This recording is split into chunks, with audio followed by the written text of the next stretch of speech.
Assalamualaikum warahmatullahi wabarakatuh. Kembali lagi dengan channel Belajarku. Go. Gimana kabar teman-teman semuanya? Sehat? Alhamdulillah sehat ya. Semoga teman-teman semuanya diberi kesehatan, kelancaran, dan kesuksesan dalam mempersiapkan SKD CPNS 2023. Amin. Oke, pada video kali ini kita akan membahas tentang materi prediksi tes intelijensia umum CPNS 2023. Yang pasti materinya ini terbaru dan terupdate sesuai dengan kisi-kisi CPNS 2023. Oke, untuk mendukung channel ini supaya bisa berkembang dan terus memberikan support kepada teman-teman, jangan lupa ya untuk subscribe dan aktifkan lonceng notifikasi pada channel Belajarku, serta like video ini. Dan teman-teman bisa komen jika teman-teman ada request soal atau tanya-tanya tentang soal CPNS 2023. Nah, sebagai informasi, jika teman-teman ingin lebih mantap untuk mempersiapkan SKD CPNS 2023 supaya teman-teman bisa lulus nih, ini ada program belajar tryout CPNS dari pejuangpendiri.com. Silahkan teman-teman kepoin aja webnya www.pejuangpendiri.com dan pilih paketnya sesuai dengan budget teman-teman. Jangan lupa masukkan kode referral Belajarku supaya teman-teman dapat diskon sehingga harganya lebih murah dari harga aslinya. So, tunggu apa lagi? Langsung check out di pejuangpendiri.com. Soal yang pertama, kertas, titik 2 pena sama dengan dinding, titik 2 titik. Nah, kira-kira jawabannya apa? Apakah A. amplas, B. dempul, C. cat, D. kuas, E. paku. Teman-teman boleh menebak dulu kira-kira jawabannya apa.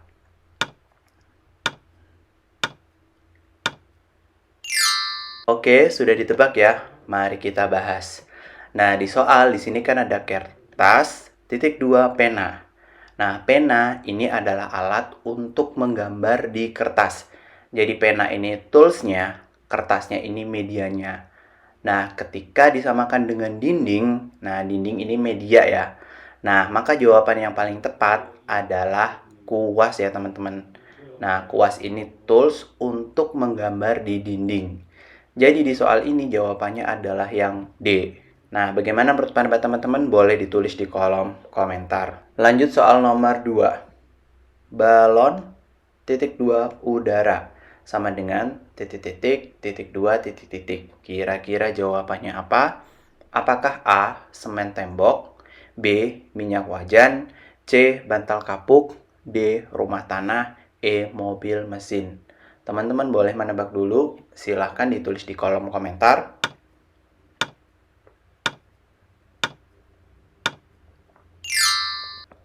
Oke, sudah ditebak ya. Mari kita bahas. Nah, di sini kan balon. Balon itu dia berisi udara. Nah, kira-kira yang mempunyai pola yang sama itu yang mana? Yaitu yang bantal sama kapuk ya, yang C ya. Nah, bantal itu berisi kapuk. Sehingga pola yang match atau yang cocok dengan di soal adalah yang C. Kalau yang A, semen, tembok, bukan ya. Yang B, minyak wajan juga bukan. Yang D, rumah tanah juga bukan, yang E juga bukan. Jadi jawaban yang paling tepat adalah yang C. Nah, bagaimana menurut pendapat teman-teman? Boleh ditulis di kolom komentar. Lanjut soal nomor 3. Seminar, titik 2 presentasi, titik 2 diskusi sama dengan titik. Kira-kira jawabannya apa? Apakah A.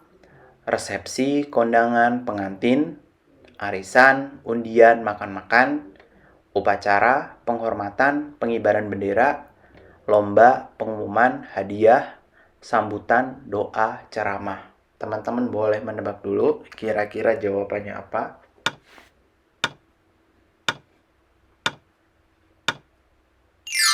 Oke, sudah ditebak ya. Mari kita bahas. Di soal ada seminar, presentasi, diskusi. Kegiatan seminar itu biasanya diisi dengan presentasi ya. Lalu dilanjutkan dengan diskusi. Biasanya ada tanya jawab. Nah, kira-kira dari pilihan A, B, C, D, E yang memiliki pola seperti itu adalah yang B ya teman-teman. Arisan. Nah, biasanya di arisan itu kan ada undian. Nah, setelah undiannya dapat nih pasti ada makan-makan. Jadi, jawaban untuk soal ini yang memiliki pola sama adalah yang B ya teman-teman. Tuh. Nah, bagaimana menurut pendapat teman-teman? Boleh ditulis di kolom komentar. Lanjut soal nomor 4. Bentuk inverse dari pernyataan jika populasi ular menurun, maka populasi tikus meningkat adalah A. Jika populasi ular tidak menurun, maka populasi tikus tidak meningkat. B. Jika populasi ular tidak menurun, maka populasi tikus meningkat. C. Jika populasi ular menurun, maka populasi tikus tidak meningkat. D. Jika populasi tikus meningkat, maka populasi ular tidak menurun. E. Jika populasi tikus tidak meningkat, maka populasi ular tidak menurun. Nah, kira-kira jawabannya apa teman-teman? Apakah A, B, C, D, E? Teman-teman boleh menebak dulu.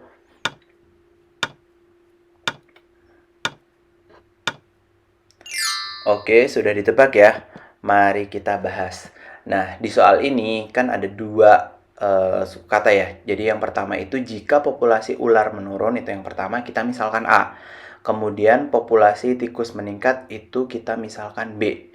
Nah, di soal ini yang ditanyakan adalah inverse ya, inverse dari pernyataan tersebut. Nah, inverse itu jika tidak A, maka tidak B. Berarti kita tinggal nambahin dari pernyataan pertama sama kedua itu tinggal nambahin tidak aja. Ya, tinggal menambahkan kata tidak. Sehingga jawabannya adalah jika populasi ular tidak menurun, maka populasi tikus juga tidak meningkat. Sehingga jawaban yang paling tepat adalah yang A ya teman-teman. Jika populasi ular tidak menurun, maka populasi tikus tidak meningkat. Nah, bagaimana menurut pendapat teman-teman? Boleh ditulis di kolom komentar. Lanjut soal nomor 5. Semua penipu pandai bicara dan ramah. Markus tidak ramah meskipun pandai bicara. Simpulan yang benar adalah A. Markus adalah penipu yang pandai bicara. B. Markus adalah penipu yang tidak ramah. C. Markus adalah penipu yang pandai bicara dan tidak ramah. D. Markus bukan penipu meskipun pandai bicara. E. Markus bukan penipu yang ramah. Kira-kira jawabannya apa? Teman-teman boleh menebak dulu.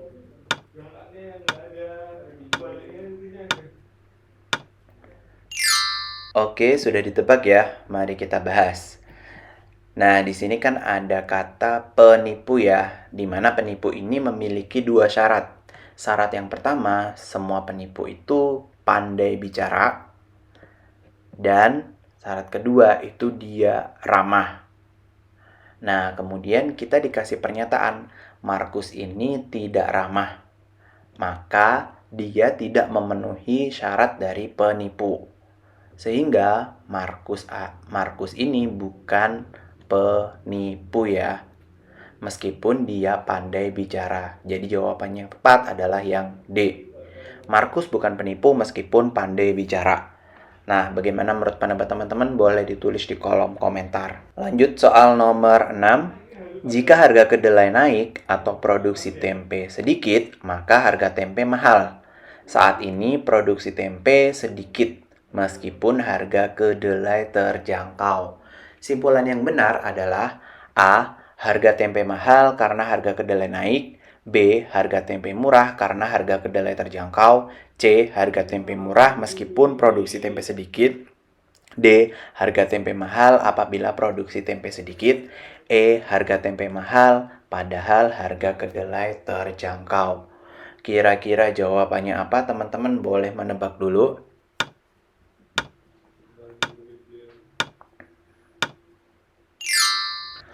Oke, sudah ditebak ya. Mari kita bahas. Jadi di sini kan dikasih beberapa pernyataan ya. Pernyataan yang pertama sama pernyataan yang kedua, terus kemudian kita harus menyimpulkan dari pernyataan pertama sama pernyataan kedua. Kita misalkan P-nya ini adalah harga kedelai naik ya. Ini P, terus kemudian Q-nya itu produksi tempe sedikit. Produksi tempe sedikit, terus kemudian R-nya ini harga tempe mahal. Nah, kata hubung sebab atau ya, itu artinya bisa dipilih salah satu saja, gitu ya. Jika harga kedelai naik atau produksi tempe sedikit, maka harga tempe mahal. Ya, kita bisa pilih salah satu gitu. Pernyataannya tadi kan P atau H maka R ya. Faktanya, nah saat ini produksi tempe ini sedikit gitu. Produksi tempenya sedikit meskipun harga kedelai ini terjangkau. Harga kedelainya terjangkau ya, teman-teman. Jadi harga kedelainya ini tidak naik. Nah, ini menggunakan logika modus ponen ya, modus ponen R.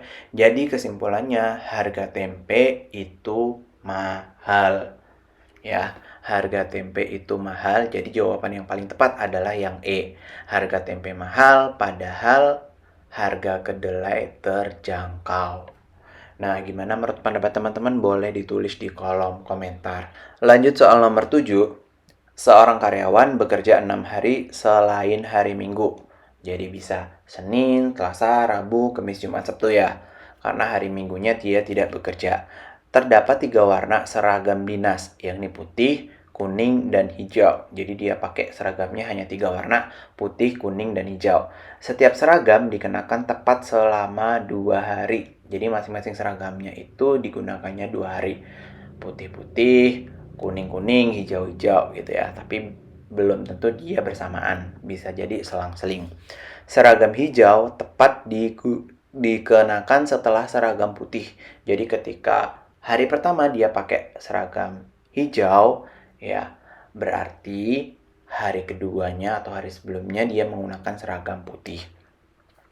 Jika seragam putih hanya dikenakan di hari Senin dan Rabu, maka karyawan mengenakan seragam kuning pada hari apa? Apakah A.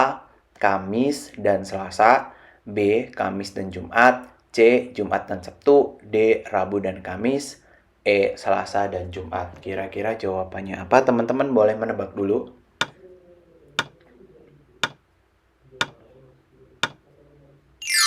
Oke, sudah ditebak ya? Mari kita bahas. Nah, di sini dimisalkan hari kerjanya itu kan Senin sampai Sabtu ya, karena hari Minggunya kan libur gitu. Nah, di sini ada kondisi jika seragam putih hanya dikenakan di hari Senin dan Rabu. Nah, berarti kita isi dulu putihnya ini hari Senin dan Rabu ya, teman-teman. Nah, berarti kan tinggal hijau sama kuning. Kira-kira pakai hijau dan kuningnya kapan nih gitu. Terus kemudian ada kondisi yang ketiga. Seragam hijau tepat dikenakan setelah seragam putih. Ya, hijau ini digunakan tepat setelah seragam putih. Nah, karena seragam putihnya itu di hari Senin sama Rabu, otomatis hari Selasa sama Kamisnya dia pakai hijau. Karena ada kondisi seragam hijau ini dipakai setelah pakai seragam putih ya. Jadi masih ada kuning ya, kuning 2. Jadi pasti dipakainya di hari Jumat sama Sabtu. Oke, nah yang ditanyakan karyawan menggunakan seragam kuning itu hari apa? Yang jelas pasti hari Jumat sama Sabtu ya teman-teman. Jadi jawabannya adalah yang C. Nah, bagaimana menurut pendapat teman-teman? Boleh ditulis di kolom komentar. Lanjut soal nomor 8. Seorang karyawan bekerja 6 hari selain hari Minggu. Terdapat 3 warna seragam dinas yakni putih, kuning, dan hijau. Setiap seragam dikenakan tepat selama 2 hari. Seragam hijau tepat dikenakan setelah seragam putih ya. Ini sama persis sama soal yang nomor 7. Namun di soalnya ini berbeda ya. Nah, jika seragam hijau dikenakan di hari Jumat ya. Seragam hijaunya dikenakan di hari Jumat. Maka seragam yang dikenakan karyawan pada hari Rabu itu apa sih gitu ya? Apakah A pasti kuning, B pasti hijau, C putih atau hijau, D hijau atau kuning, E putih atau hijau atau kuning. Kira-kira jawabannya apa teman-teman? Boleh menebak dulu.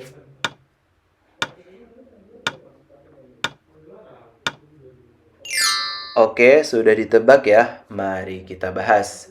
Nah, di sini pertanyaannya, jika seragam hijau dikenakan hari Jumat, berarti di hari Jumat kita tulis dulu, dia menggunakan seragam hijau. Nah, ketika hijau di hari Jumat, berarti hari Kamisnya kan kita bisa tentukan, karena seragam hijau itu digunakan setelah dia menggunakan seragam putih ya teman-teman. Jadi di hari Kamis dia pasti menggunakan baju atau seragam warna putih ya. Nah, terus kemudian tinggal kita komen aja gitu ya. Komen kan kalau hijau dia itu pasti digunakan setelah menggunakan warna putih ya. Nah, misalkan kita pilih hijaunya di hari Selasa, berarti kan Seninnya putih, Rabunya kuning ya, Sabtunya juga kuning. Nah, terus kemudian misalkan hijaunya kita taruh di hari Rabu. Nah, berarti Selasanya itu putih. Nah, tinggal kuningnya tinggal di hari Senin sama hari Sabtu. Nah, bagaimana ketika hijaunya itu dimasukin di hari Senin? Nah, kalau hijaunya dimasukin di hari Senin itu tidak bisa ya teman-teman, karena hijau ini digunakan setelah dia menggunakan seragam warna putih. Begitu pula ketika hijaunya dimasukkan di seragam di hari Sabtu, itu juga tidak bisa karena di hari Jumat dia sudah menggunakan hijau. Sementara kondisi seragam hijau dipakai setelah seragam kuning. Jadi seragam hijau hanya bisa diletakkan di hari Selasa sama hari Rabu. Kemudian yang ditanyakan hari Rabu, kira-kira dia menggunakan apa? Nah, hari Rabu dia menggunakan kuning atau hijau ya teman-teman.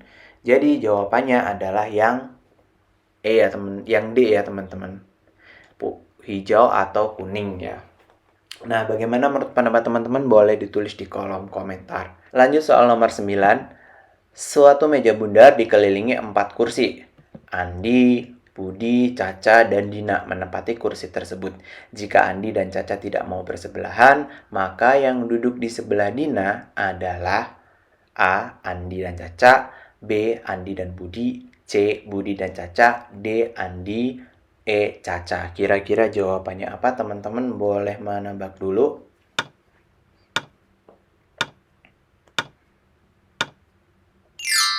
Oke, sudah ditebak ya. Mari kita bahas. Nah, di sini kan ada 4 kursi ya. Kita tulis dulu kursinya 4, kita gambar. Terus ada meja bundar. Nah, yang menempati ada 4 orang, Andi, Budi, Caca, dan Dina. Jika Andi dan Caca tidak mau bersebelahan, nah maka duduknya Andi dan Caca itu harusnya berseberangan. Kita tulis Andi dan Caca di sini ya teman-teman. Lalu yang ditanyakan di mana sih tempat duduknya si Dina itu? Nah, tempat duduknya Dina kan juga bisa di bagian atas ini, juga bisa di bagian bawah. Nah, lokasinya kan bersebelahan dengan Andi dan Caca ya teman-teman. Nah, berarti jawabannya adalah yang A. Andi dan Caca. Nah, bagaimana menurut pendapat teman-teman? Boleh ditulis di kolom komentar. Soal nomor 10. Nilai dari bilangan berikut adalah 1/5 ditambah 0,6 per 25% dikurangi 1/5. Kira-kira jawabannya apa? Apakah A2, B 2,8, C 3, D 3,2, E 4? Teman-teman boleh nebak dulu kira-kira jawabannya apa?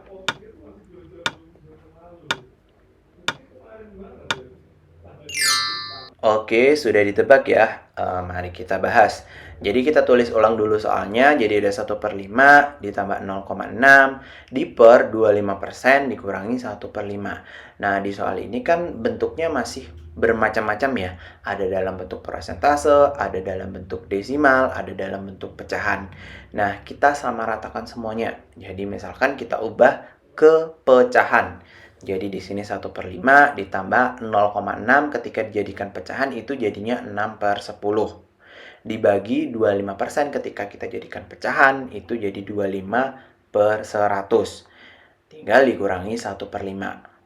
Nah, dari sini ini kita bisa sederhanakan yang bisa disederhanakan. Misalkan 6 sama 10, kita bisa bagi 2 ya. Jadinya di sini 3/5, lalu di sini jadinya 1/4 ketika dibagi 25. Nah, hasilnya seperti ini. Nah, lalu tinggal kita jumlahin. Jadi 1/5 ditambah 3/5 hasilnya kan 4/5 ya. Nah, 4/5 kemudian per 1/4 dikurangi 1/5. Kira-kira jawabannya berapa? Nah, dari sini 4/5 ya, ketika dibagi, kita bisa dinaikkan ke atas jadinya perkalian. Jadinya 4/1, sehingga hasilnya adalah 16/15. Masuk ke sini ya, 16/5. 16/5 tinggal kita kurangin aja 1/5, jadinya 15/5. Sehingga 15 dibagi 5 itu adalah 3. Maka jawaban di soal ini adalah 3C ya teman-teman. Nah, bagaimana menurut pendapat teman-teman boleh ditulis di kolom komentar. Lanjut soal nomor 11 ya. Bilangan bulat yang nilainya mendekati X ya adalah di mana nilai X-nya ini dalam bentuk seperti ini ya. X itu sama dengan 3,92 dikali 12,51 ditambah 2,43 per 4,85. Kira-kira jawabannya apa? Apakah A 10, B 12, C 14, D 16, E 18? Kira-kira jawabannya apa teman-teman? Boleh menebak dulu.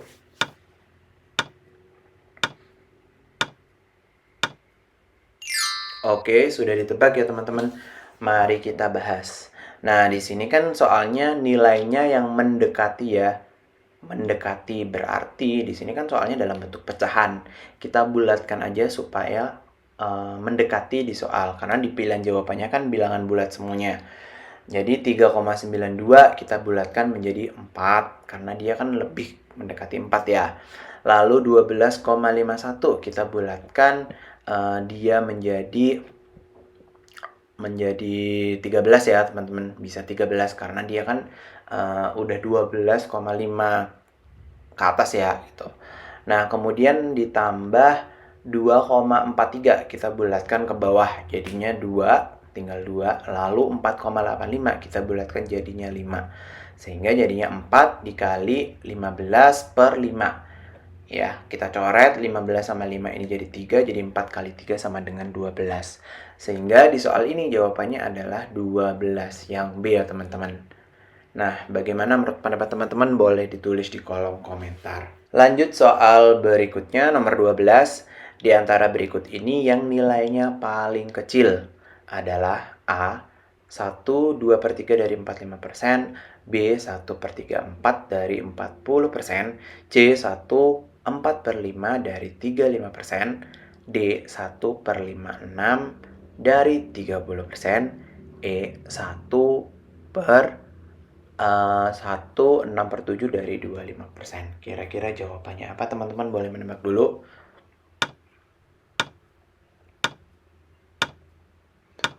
Oke, sudah ditebak ya. Mari kita bahas. Nah, biasanya kalau dalam bentuk prosentase yang memiliki nilai yang kecil itu adalah prosentase yang paling kecil ya teman-teman. Persentase yang paling kecil gitu. Nah, selanjutnya kita tinggal hitung aja. Di sini kan ada satu pecahan dalam bentuk pecahan bilangan bulat sama pecahan campuran ya ini. Nah, kita jadikan pecahan yang satu aja, yang pecahan aja gitu. Jadi nggak ada bilangan bulatnya. Nah, kemudian tinggal kita kalikan aja dari masing-masing gitu. Nah, ternyata yang paling kecil hasilnya adalah yang E ya teman-teman. Yang nilainya 50%. Jadi ada jawaban di soal ini adalah yang E. Nah, bagaimana menurut pendapat teman-teman boleh ditulis di kolom komentar. Lanjut soal nomor 13. Diketahui barisan deret ada 1, 2, 5, 10, 17. Barisan selanjutnya apa? Apakah A 26, B 24, C 28, D 22, E 30? Teman-teman boleh menebak dulu kira-kira jawabannya apa?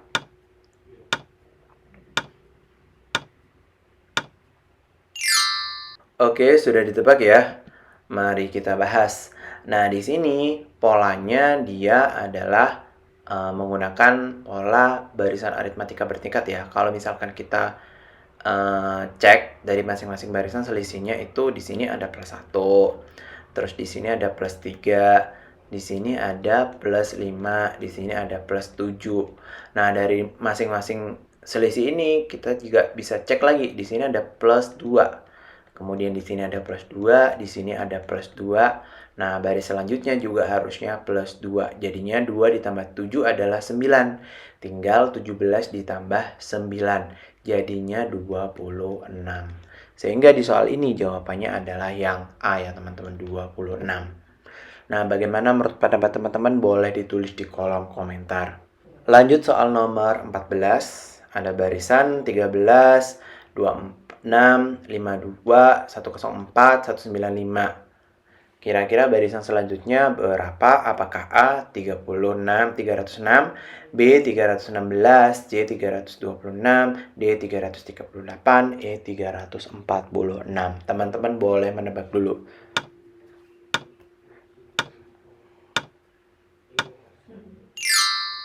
Oke, sudah ditebak ya. Mari kita bahas. Nah, barisannya kan seperti ini ya. Ada 13, 26, 52, 104, 195. Kita hitung selisihnya ya masing-masing. Ada plus 13, plus 26, plus 52, plus 91. Nah, kemudian di sini kan belum ketemu ya polanya seperti apa. Kita cari lagi selisihnya. Plus 13, plus 26, plus 39. Nah, ternyata belum ketemu juga. Kita cari lagi selisihnya, ada plus 13, plus 13, ternyata polanya plus 13, plus 13, plus 13, semuanya di pola yang ketiga ya. Jadi di soal ini menggunakan pola bertingkat 3 ya teman-teman. Nah, untuk mengetahui barisan selanjutnya kita tinggal jumlahkan aja. Jadi dari 39 ditambah 13 adalah 52 ya. Lalu kemudian 91 ditambah 52 jadinya 143. Jadi kita tinggal jumlahin aja 195 ditambah 143. Hasilnya adalah 338. Sehingga di soal ini jawabannya adalah yang D. Nah, bagaimana menurut pendapat teman-teman? Boleh ditulis di kolom komentar. Lanjut soal nomor 15. Diketahui ada barisan seperti ini, ada 2, 3, 3, 5, 10, 13, 39, X, Y ya. Nah, yang ditanyakan nilai X plus Y-nya adalah berapa? Apakah A 238, B-nya 143, C-nya 175, D-nya 162, E 215. Teman-teman boleh menebak dulu kira-kira jawabannya apa?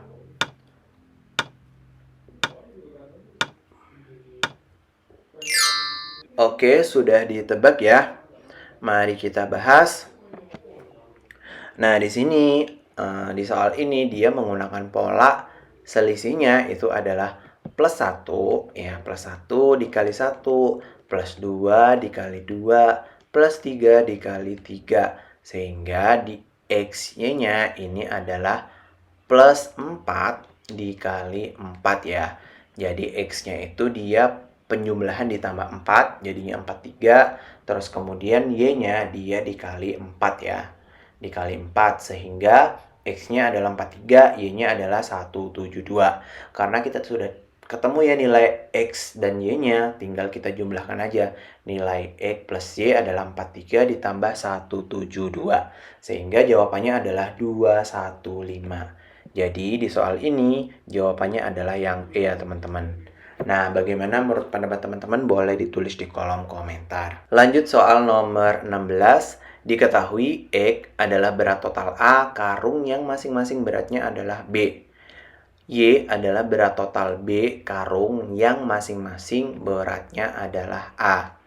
Maka hubungan yang benar antara kuantitas P dan H berikut berdasarkan informasi yang diberikan. Ketika P itu adalah X, H itu adalah Y. Kira-kira jawabannya apa? Apakah A, P-nya lebih besar dari H, B, P-nya kurang dari H, C, P itu sama dengan H, D, P dikali H itu sama dengan 1, E, hubungan P dan H tidak dapat ditentukan. Kira-kira jawabannya apa teman-teman? Boleh menebak dulu.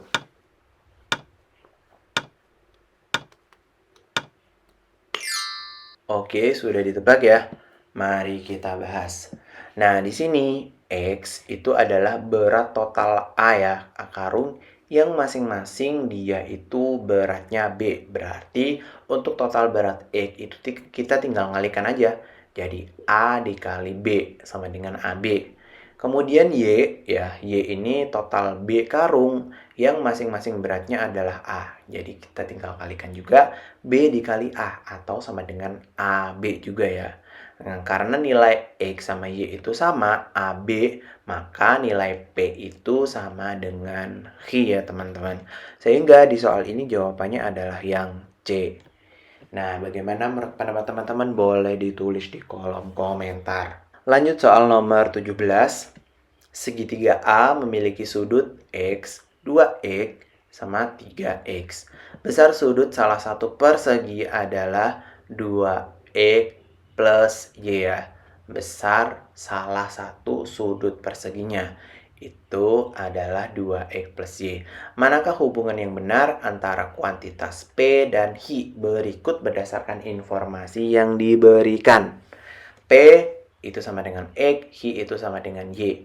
Kira-kira jawabannya apa? Apakah A, P lebih dari Hi, B, P kurang dari Hi, C, P sama dengan Hi, D, P plus Hi sama dengan 900, E, hubungan P dan Hi tidak dapat ditentukan. Teman-teman boleh menebak dulu kira-kira jawabannya apa?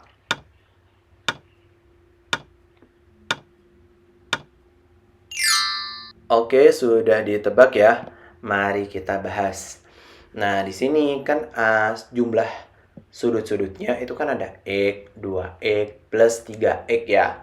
Nah, ketika suatu segitiga, masing-masing sudutnya ketika kita jumlahkan itu secara total jumlah derajatnya itu ada 180. Jadi kita cari dulu X plus 2X plus 3X itu sama dengan 180. Nah, dari sini kita bisa nyari nilai X. Jadi tinggal 6X sama dengan 180 ya. Jadi X-nya adalah ketemu dia 30 gitu ya. Besar salah satu sudut persegi adalah 2X plus Y. Karena di sini kan sudut pada persegi, berarti dia memiliki sudut siku-siku ya. Dimana sudut siku-siku itu sudutnya adalah 90 derajat ya. Jadi 2X di plus Y itu sama dengan 90. Nah, tadi kan sudah ketemu ya nilai X-nya adalah 30. Tinggal kita substitusi ke persamaan 2X plus Y sama dengan 90. Jadi tinggal Y sama dengan 90 dikurangi 2X. 90 dikurangi 60 sama dengan 30. Jadi nilai X-nya itu 30, nilai Y-nya juga ketemunya 30. Maka nilai X sama dengan Y itu sama 30, sehingga P sama Hi itu sama persis.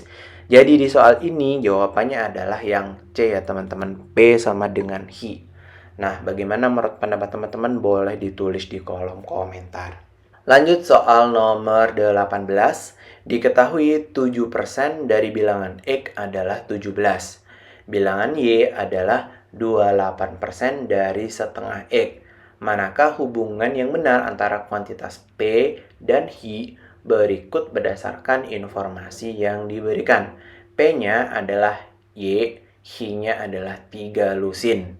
Kira-kira jawabannya apa? Apakah A, P lebih dari Hi, B, P kurang dari Hi, C, P sama dengan Hi, D, P plus Hi sama dengan 60, E, hubungan P dan Hi tidak dapat ditentukan. Kira-kira jawabannya apa? Teman-teman boleh menebak dulu.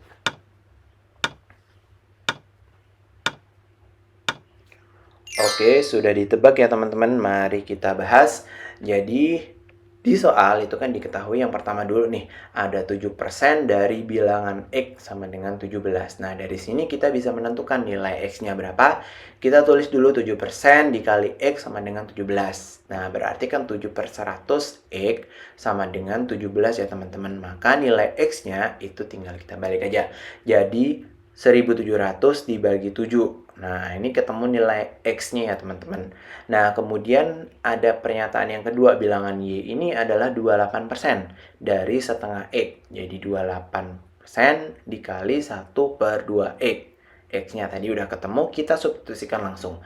Jadi tinggal 28 per 100 dikali 1 per 2 dikali X-nya kan 1700 dibagi 7 ya teman-teman. Nah, hasilnya ketemunya adalah 28 dikali 1700 dibagi 1400 ya.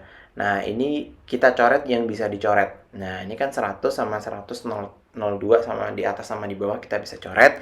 Jadinya tinggal 28 sama 14 dikali 17. Nah, 28 sama 14 ini kan kita bisa coret juga ya teman-teman, 28 sama 14 ini ketika dibagi 14 jadinya 2 ya. Nah, tinggal 2 dikali 17. 2 dikali 17 itu adalah 34 ya. Jadi ketemu Y-nya itu 34, ini sama dengan P. Nah, Hi-nya itu kan ada 3 lusin. Satu lusin itu ada 12 buah. Jadi Hi-nya itu 3 dikali 12 sama dengan 36. P-nya itu 34, Hi-nya itu 36. Maka nilai P ini kurang dari Hi ya.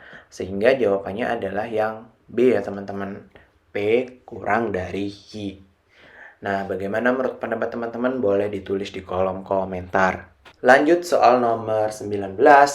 Nanda berangkat dari kota A ke kota B menggunakan sepeda motor pada pukul 06.00 dengan kecepatan 30 km per jam. Ali berangkat 30 menit kemudian melalui jalan yang sama dengan mengendarai mobil, kecepatannya adalah 40 km per jam. Ali akan jumpa dengan Nanda pada pukul berapa? A. 07.30, B. 08.00, C. 08.30, D. 09.30, E. 09.30. Kira-kira jawabannya apa teman-teman? Boleh menebak dulu.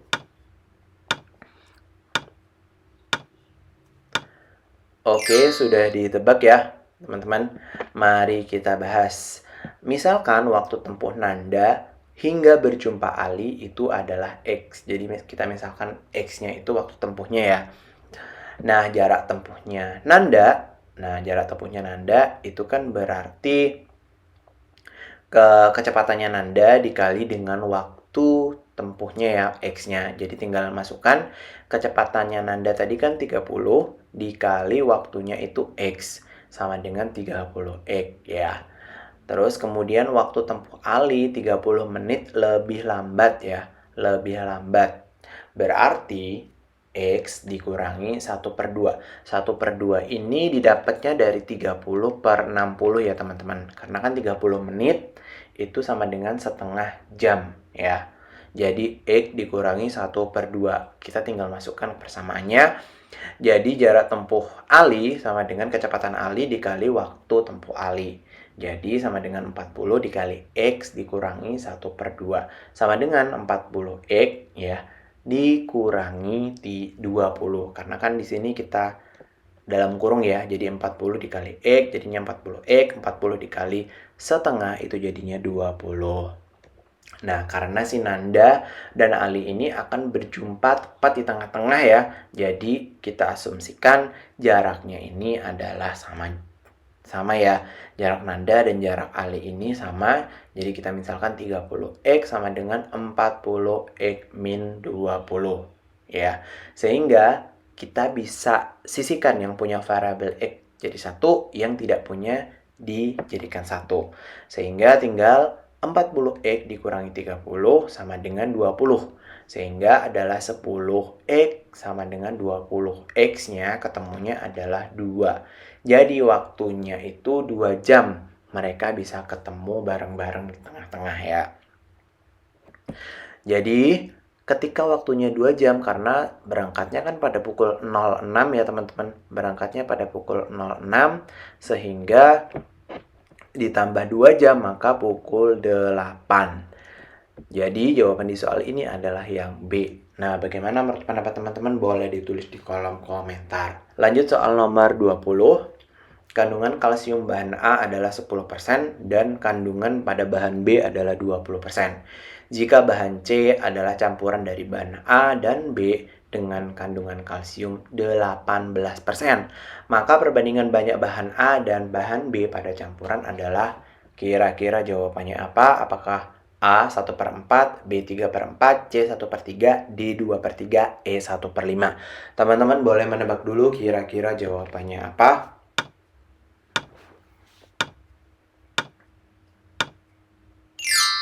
Oke, sudah ditebak ya. Mari kita bahas. Oke, jadi kan di sini perbandingannya kan 10% ya. 10% untuk campuran A dan 20% untuk bahan B. Nah, ketika digabung dia menjadi 18%.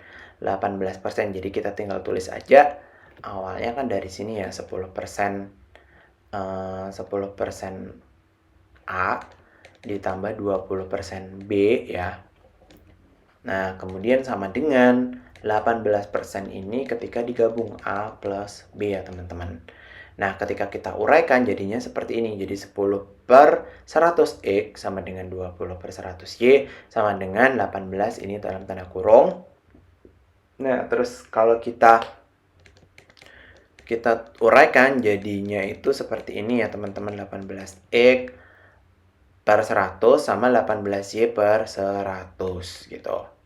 Nah, yang ada variabel X-nya kita samakan variabel X, yang ada variabel Y-nya kita samakan dengan yang ada variabel Y-nya.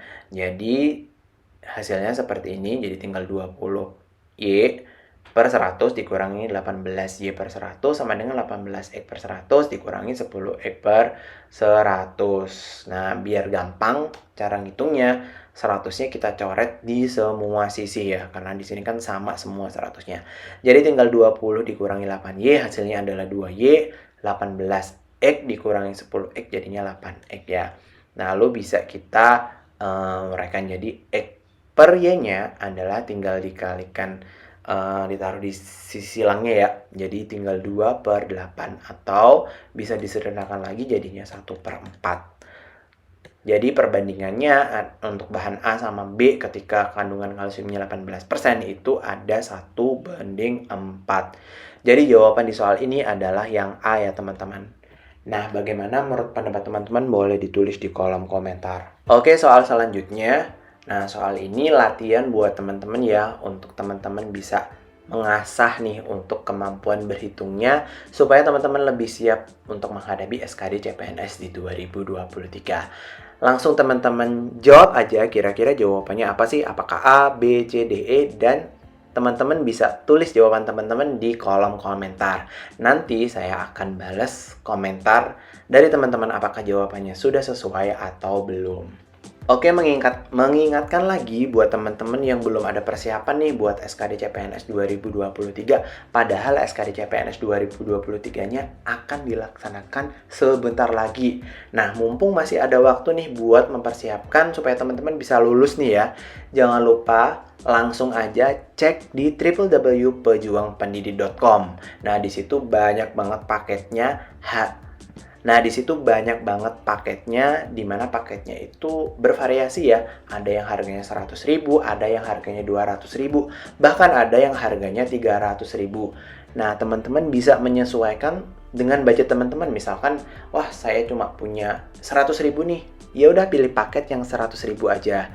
Nah, jangan lupa masukkan kode referral belajarku supaya teman-teman nanti dapat diskon. Kan lumayan kalau misalkan harganya lebih murah dari budget teman-teman, otomatis teman-teman bisa lebih saving ya untuk pembelian paket di pejuangpendidik.com.